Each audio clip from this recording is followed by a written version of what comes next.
What's up, everyone? Welcome back to another episode of Kevin Prolix TV. Boy, do I got one for you.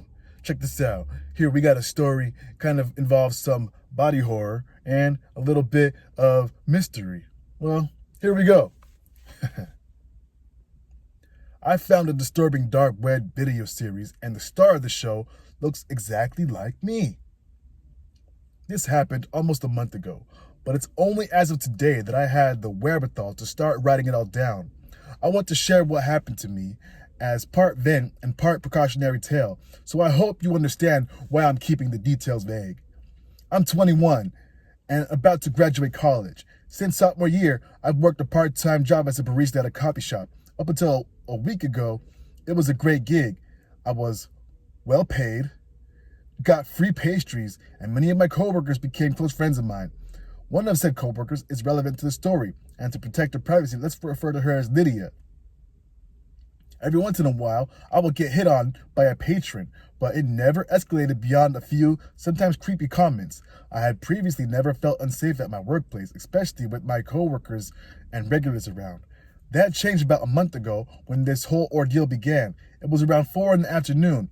A pretty quiet time for the cafe, and I was refilling the pastry display.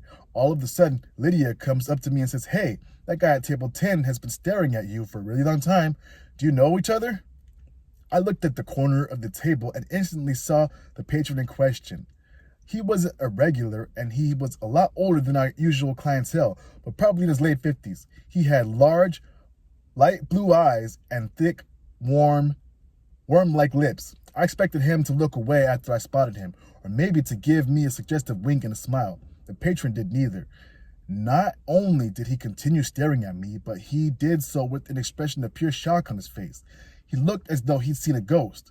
After an awkward staring contest, he rose from his seat and approached the counter.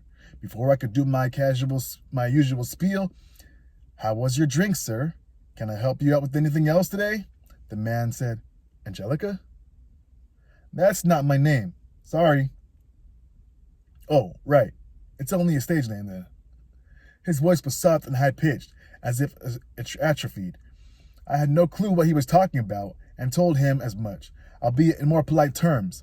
What followed was a brief but frustrating conversation. The man, seemingly convinced that I was someone else, kept asking me about a video series he'd seen me in. Specifically, he was interested in commissioning me for a video.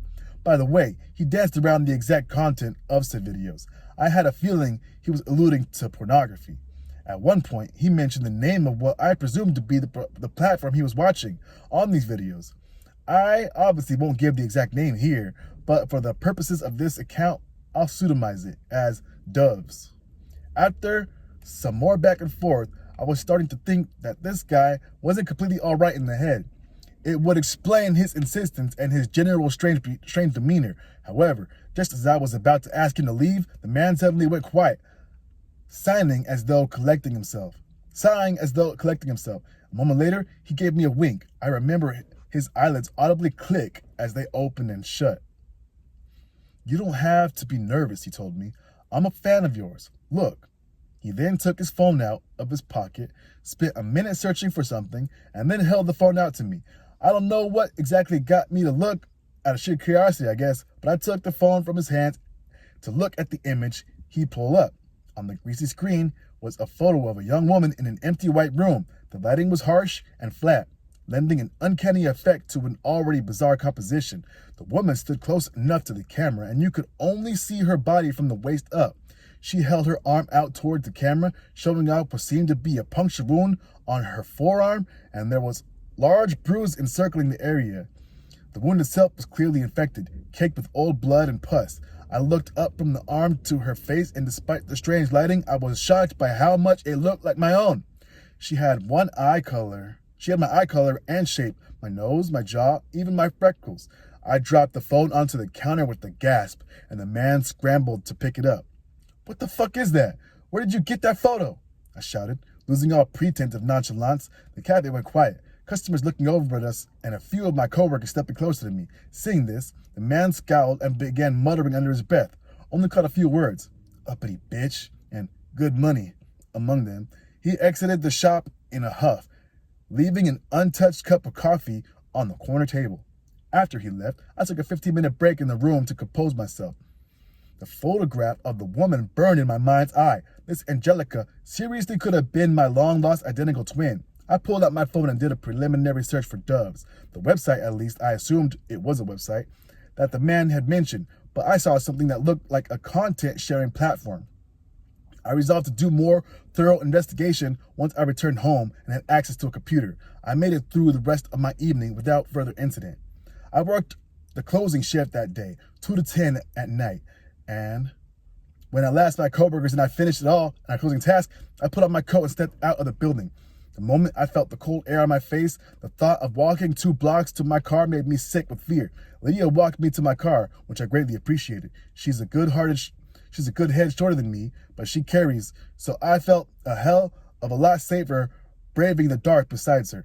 When I reached my car, I checked the trunk and back seat.